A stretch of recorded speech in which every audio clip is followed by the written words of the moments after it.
নমস্কার। গানের গল্পে দেবব্রত, আবার একটি নতুন পর্ব। আমরা রয়েছি, আপনারা আমাদের সঙ্গে রয়েছেন। এর আগে একটা পর্বে আমরা আলোচনা করেছিলাম যে দুজন শিল্পীর মধ্যে সখ্যতা কীরকম ছিল। এরকম বিষয়ে আমরা দেবব্রত বাবুর কাছে জানতে চেয়েছি, উনি আমাদেরকে নানান তথ্য দিয়েছেন। আজ ওনাকে একটা অদ্ভুত প্রশ্ন করব, দেখব যে এ ব্যাপারেও ওনার কাছে কোনো তথ্য আছে কি না।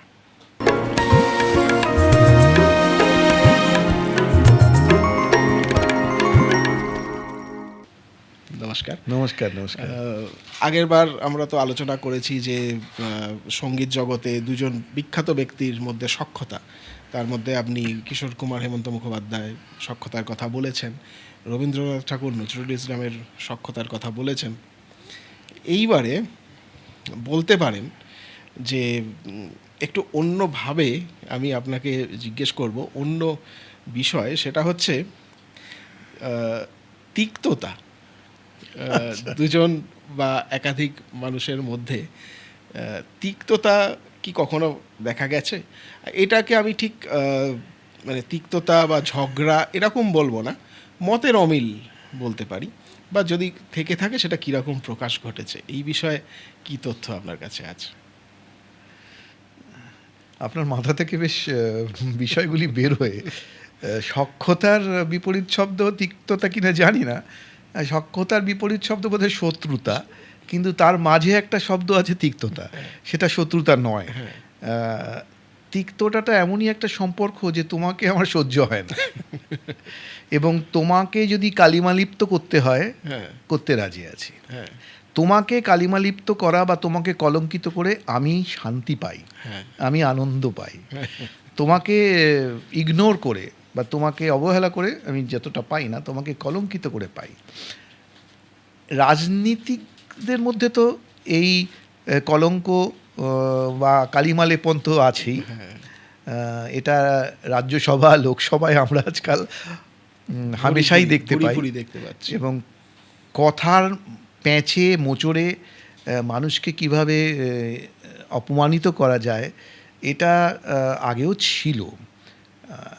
একটা সময় মনে আছে, স্বাধীনতার আগেও বড় বড় নেতাদের মধ্যে যে পত্র বিনিময় হতো, তাতেও কিন্তু এই রকম সমালোচনা থাকতো।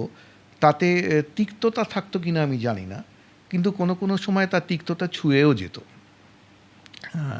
যেমন একটা সময় মনে আছে যে 1930 সালের কাছাকাছি সিটি কলেজ, যেটা হেরম্বচন্দ্র, তা সিটি কলেজের অধ্যক্ষ হচ্ছেন হেরম্বচন্দ্র। তিনি সেখানে আছেন, এবং হেরম্বচন্দ্র হচ্ছেন ওখানকার এই ব্রাহ্ম ধর্মাবলম্বী, এবং তার উপরে আছেন বোর্ডে আনন্দমোহন বোস, রবি ঠাকুর, এরা সব। সুভাষ বোস তখন তরুণ তুর্কি নেতা কংগ্রেসের। যেখানে রাজনীতি সেখানে কিন্তু উনি আছেন, এটা ওনার স্বভাবতই ছিল ওই রকম, সেই জন্য এত বড় রাজনীতিকবিদ হতে পেরেছেন। ওই সময় ওরা ঠিক করলেন যে এখানে সরস্বতী পুজো করবেন। আচ্ছা। সেই কলেজের মাস্টারমশাই হচ্ছেন জীবনানন্দ দাশ। আচ্ছা। এদিকে ওখানকার যারা কর্তৃপক্ষ বলে, না, আমাদের কলেজে এটা করতে হবে কেন? আমাদের কলেজে যদি এই ধর্মের ব্যাপারে একটা মূর্তি পূজা করি, ব্রাহ্ম ধর্মাবলম্বী সব কর্তৃপক্ষ, মূর্তি পূজা মানে আমাদের ঘোর বিরোধী, তাহলে তো আমাদের অনেক কিছু করতে হয়, ঈদেও পালন করতে হয় ইত্যাদি। না করে দিলেন, ছুটি হয়ে গেল। কিন্তু সুভাষ বোস নাছোড়বান্দা, বলে না, করতেই হবে, সে জোর করে হোক করবেনই। তখন খুব খুব বিরক্ত হয়ে রবি ঠাকুর বলেছিলেন, সুভাষ যে কী রাজনীতি করছে আমার অসহ্য লাগছে। আচ্ছা। তো এইরকম কিন্তু কথা হয়েছে। একটা সময় মনে আছে, যখন সবাই বলছে যে 1939 সাল দ্বিতীয়বারের জন্যে জাতীয় কংগ্রেসের সভাপতি হতে যাচ্ছেন সুভাষ বোস, কিন্তু মহাত্মা গান্ধী খুব একটা খুশি নন। তখন সুভাষ বোস বলছে, কেন হব না? এর আগে তো জওহরলাল নেহরু দুবার হয়েছেন। সুভাষ বোস তখন লড়ছেন, কিন্তু মহাত্মা গান্ধী পট্টরবি সীতারামাইয়াকে দাঁড় করিয়ে দিয়েছেন ওনার এগেনস্টে। এই সময় ঢুকলেন আর কেউ নয়, কবিগুরু রবীন্দ্রনাথ আচ্ছা। সুভাষের হয়ে ব্যাট করতে নেমে। আচ্ছা। এর আগে সুভাষের বিরুদ্ধে বলছিলেন, হ্যাঁ। এখন বাঙালি ছেলে, হ্যাঁ। পুত্র সম ছেলে বলছেন, মহাত্মা গান্ধীকে লিখলেন যে তুমি একটু সুভাষকে দেখো। আচ্ছা। তখন মহাত্মা গান্ধী বললেন গুরুদেবকে, এটা আপনার এরিয়া নয়, আচ্ছা। আপনি সৃষ্টি নিয়ে থাকুন, শান্তিনিকেতন নিয়ে থাকুন, এটা আমাদের হ্যান্ডেল করতে দিন। আজকালকার দিনে এই আধুনিক যুগের টিআরপি, সমাজ মাধ্যম, তারপরে টিভি, এদের দৌলতে কিন্তু এই কুৎসা রটানোটাও একটা বিজ্ঞাপন, যে আমি কত নিম্ন ভাষায় বলতে পারি। এটা আমরা শুনে থাকি, আজকালকার দিনে আমরা শুনে থাকি, এর আগের জমানা তার আগের জমানা তো আছে। কিন্তু প্রশ্নটা হচ্ছে যে আজ থেকে 100 বছর আগে বা আজ থেকে 70-75 বছর আগে এই সমালোচনা বা কুৎসার ভাষাটা কীরকম ছিল সেটা নিয়ে একটু আলোচনা করা যেতে পারে। ইন্টারেস্টিং। আর আলোচনা করতে গেলেই সবথেকে আগে রবি ঠাকুরের কথা মনে পড়ে। নোবেল প্রাইজ পেয়েছেন, নোবেল প্রাইজ পাওয়ার আগে অবধি তার নামে অনেক রটনা হয়েছে, উনি ভীষণ মর্মাহত হয়েছেন, কিন্তু অথচ দেখছেন সবাই মিলে ট্রেন ভাড়া করে, কামরা ভাড়া করে ওকে সম্বর্ধনা জানাতে এসছেন শান্তিনিকেতনে। উনি এতই মর্মাহত হয়েছেন যে কোনো মতে ওনার ছোট্ট ভাষণটা আরও ছোট্ট করে, সংক্ষিপ্ততর করে বিদায় নিয়েছেন। এবং সেই সন্ধেবেলাতেই যারা এসছিল সকালে, তারা সদল বলে ফিরে গেছে। উনি মানে আগের যে অভিজ্ঞতা থেকে সব থেকে বেশি শুরু হয়েছে ওনার নামে কুৎসা রটানো। ওনার একটা কাব্যগ্রন্থ ছিল, তার নাম ছিল কড়ি ও কোমল। উনি লিখেছিলেন খুব অল্প বয়সে। খুব সম্ভবত ওনার সে মেজদা সত্যেন্দ্রনাথ ঠাকুরকে উনি উৎসর্গ করেছিলেন, যেরকম তাসের দেশ উৎসর্গ করেছিলেন সুভাষ বোসকে, বসন্ত নাটকটি উৎসর্গ করেছিলেন নজরুলকে। তা এই কড়ি ও কোমল, ওনার তখন বয়স হচ্ছে 24-25, যৌবন টকবক করে ফুটছে, নিজের মধ্যে প্রেমও আছে, বিয়েও করেছেন। কড়ি কোমল তাতে দু একটা কবিতা আছে। এই কবিতার আমি নামটা বলবো আর কবিতার 2 লাইনটা আমি শোনাবো। অনেক কবিতা আছে, কিন্তু কড়ি ও কোমলের কবিতা তখনকার দিনের ভদ্র সমাজে বা তথাকথিত শিক্ষিত সমাজে কি আলোড়ন তৈরি করেছিল, কবিতার নাম এবং কবিতার গঠনটা শুনলে বোঝা যাবে। প্রথম একটি কবিতা, তার নাম হচ্ছে চুম্বন। আচ্ছা। রবি ঠাকুরের কলম থেকে বেরোচ্ছে 1886 সালে, যে সালে শ্রীরামকৃষ্ণ পরমহংসদেব দেহ রেখেছেন, বেঁচে আছেন এবং সদর্পে বিশ্বজয় করার পরিকল্পনা করছেন নরেন্দ্রনাথ, স্বামী বিবেকানন্দ। সেই চুম্বনের প্রথম লাইনটা হচ্ছে, অধরের কানে যেন অধরের ভাষা। আচ্ছা। খুবই মানে প্যাশনেট ভালোবাসার কথা। তারপরে একটা কবিতার লাইন হচ্ছে, প্রতি নিশি ঘুমাই যখন, পাশে এসে বসে যেন কেহ, সচকিত স্বপনের মতো জাগরণে পলায় সলাজে। তাও নয় এটা সহ্য করা যায়।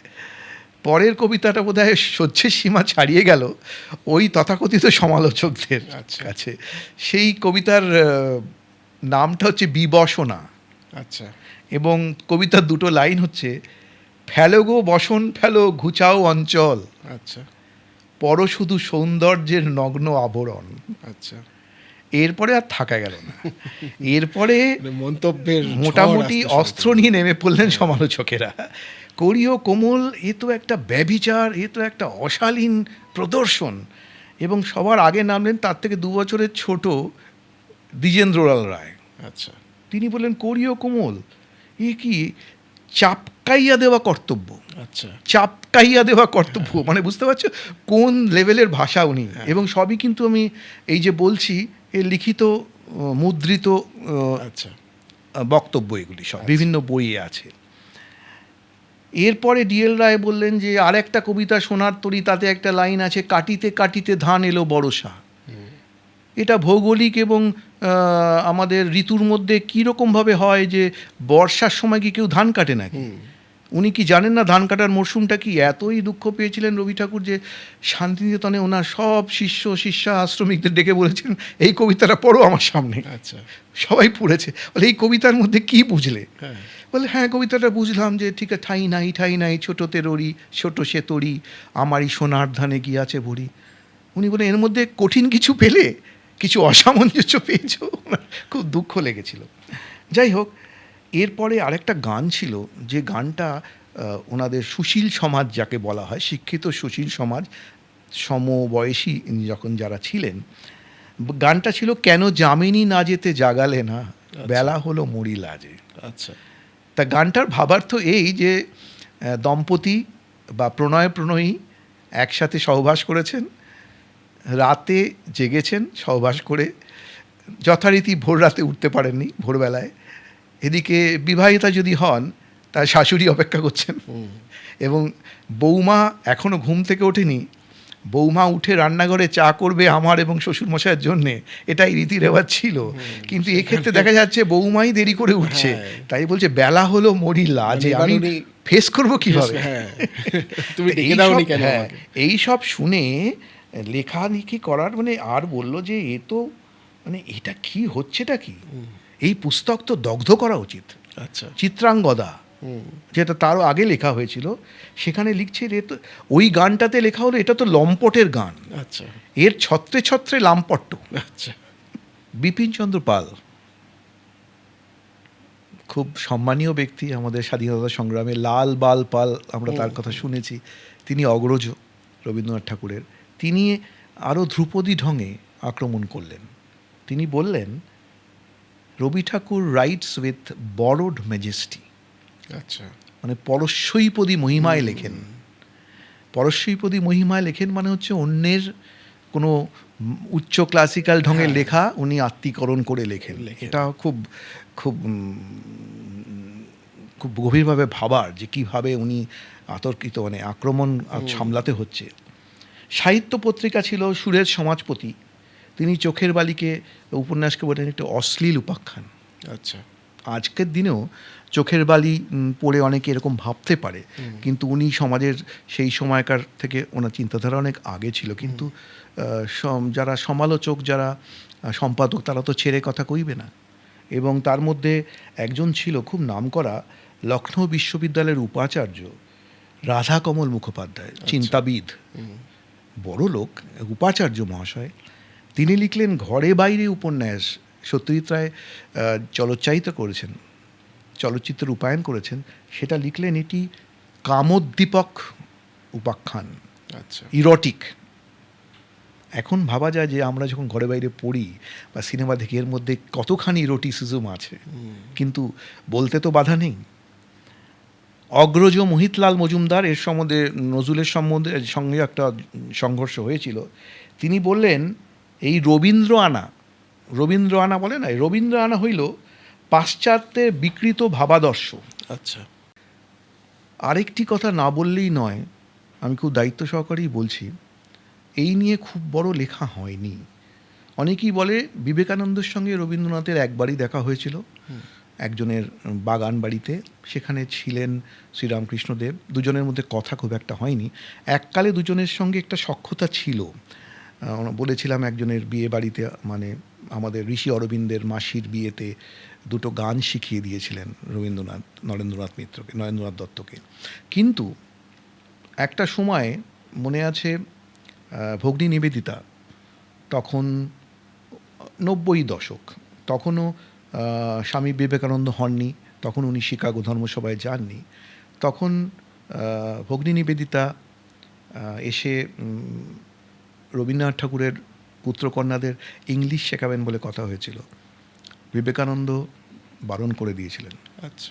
বিবেকানন্দ বারণ করেছিলেন এই কারণে, উনি লিখেছিলেন, এটাও লিখিত আছে, ওই বাড়িতে যাইও না বা যেও না, ওই ঠাকুর পরিবার গোটা ভারতবর্ষকে শৃঙ্গার রসে বিষিয়ে তুলেছে। আচ্ছা। খুব কঠিন কথা। এবং প্রত্যুত্তরে কিন্তু রবীন্দ্রনাথ কোনো কথা বলেননি, তিনি বরং বলেছেন ভারতবর্ষকে যদি জানতে চাও তাহলে বিবেকানন্দকে জানো। আরও যদি একটু এগিয়ে যাই, দেখা যাবে দেশবন্ধু চিত্তরঞ্জন দাস, তিনি একটি পত্রিকা সম্পাদনা করতেন, নারায়ণী পত্রিকা নাম, নারায়ণ পত্রিকা। সেখানে অনেক এরকম মনীষী এবং বিখ্যাত ব্যক্তিরা নিন্দা করতেন রবি ঠাকুরের, উনি সম্পাদক হিসাবে কিন্তু বড় একটা কিছু প্রতিবাদ করেননি। যেমন প্রতিবাদ করেননি স্যার জগদীশচন্দ্র বোস, তিনি ওনার খুব অন্তরঙ্গ বন্ধু ছিলেন, একসাথে শিলাইদহে সময় কাটিয়েছেন, কিন্তু চারিদিক থেকে যখন এত আক্রমণ হচ্ছে একাই যেন সামলাতে হচ্ছে রবি ঠাকুরকে।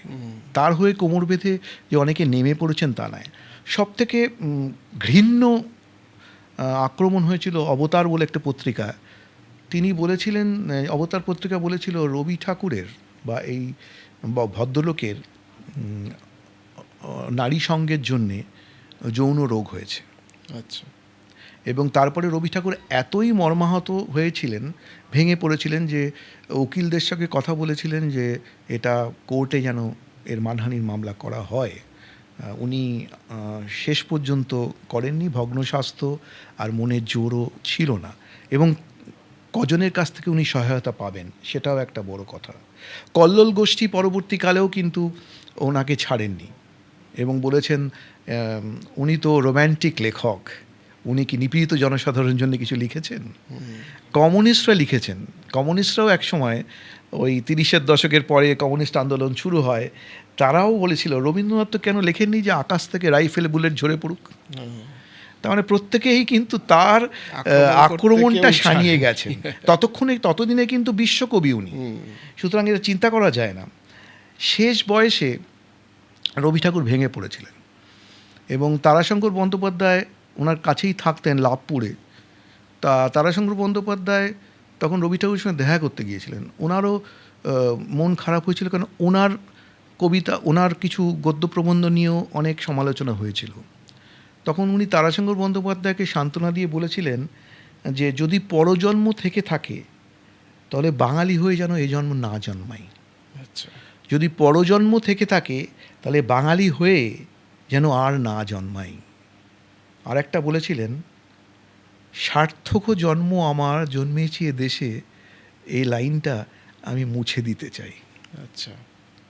মানে একটা মানুষ কতখানি আঘাত পেলে, এই সমালোচনায় কতখানি আঘাত পেলে এরকম কথা বলে যেতে পারে।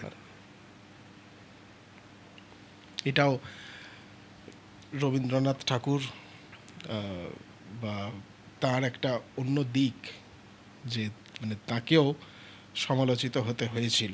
উনি এই প্রসঙ্গে আরেকটু বলে রাখি যে উনি যদি সাহিত্য সমালোচনার ব্যাপার থাকতো, উনি কিন্তু করতে পিছপা হতেন না। উনি তখনকার দিনের বড় বড় কবি সাহিত্যিকরা ওনাকে গল্প পাঠাতেন। মানিক বন্দ্যোপাধ্যায় পাঠিয়েছেন, তারপরে বিভূতিভূষণ পাঠিয়েছেন, জীবনানন্দ দাশ তাঁর লেখা পাঠিয়েছেন। প্রথম দিকে উনি জীবনানন্দ দাশের লেখা ফেরত দিয়ে বলেছেন সব কিছু কি এত কঠিন করে বলতে হবে। পরবর্তীকালে ভালো লেগেছিল। বিভূতিভূষণ বন্দ্যোপাধ্যায়ের লেখা পড়ে উনি বলেছিলেন যে প্রকৃতিকে তোমার মতো কেউ এরমভাবে জানেনি। তো কিন্তু এমনও আছে, ওনারই ছাত্রসম প্রমথনাথ বিশি, উনি এক জায়গায় লিখেছিলেন যে রবীন্দ্রনাথ ঠাকুর অতিকথন করেন। আচ্ছা। হয়তো ওনার মনে হয়েছিল, সমালোচক হিসাবে বলতেই পারেন। সেই মুহূর্তে কিন্তু উনি কোনো জবাব দেননি।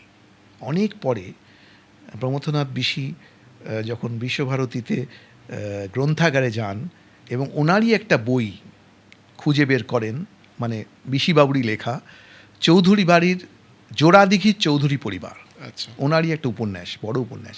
সেই উপন্যাসটা যে কি ওখানে গ্রন্থাগারের শেলফে আছে, তা উনি খুঁজে দেখেন যে সেই উপন্যাসের প্রতি পাতায় পাতায় দাগ দিয়ে রবি ঠাকুর লিখেছেন এটা কি অতিকথন নয়। মানে ওই যে উনি মানে টিট ফর ট্যাটের মতো। তা ওনার মনের মধ্যে রয়ে যেত এই জিনিসগুলি। উনি ওই সমালোচনাটাকে কতভাবে দেখবেন। তবে সাহিত্য সমালোচনা, শিল্পের সমালোচনা এক জিনিস, কিন্তু ব্যক্তিগত সমালোচনা উৎকর্ষতার মাত্রা ছাড়িয়ে, মানে নিম্নতার মান্না বা মাত্রা, বা তুমি বলতে পারো যে রুচি, অশালীন এবং সভ্যতার তো ধারে কাছেই নয়। এই অসভ্যতার মধ্যে দিয়ে এরকম জিনিস কুৎসা রটানো, এটা সহ্য করতে গেলে বোধহয় মনের জোর চাই এবং অবহেলা করতে হয় এটা। ঠিক ঠিক। বেশ, আজকের পর্ব আমরা এখানে শেষ করি। আগামী পর্বে আমরা আবার কোনো একটা নতুন বিষয় নিয়ে আলোচনা করব। আপনারা আমাদের সঙ্গে ছিলেন। আগামী পর্বেও আমাদের সঙ্গে থাকুন। কেমন লাগছে আমাদের পর্বগুলো আমাদের কমেন্টে জানান। ভালো থাকুন, দেখা হবে।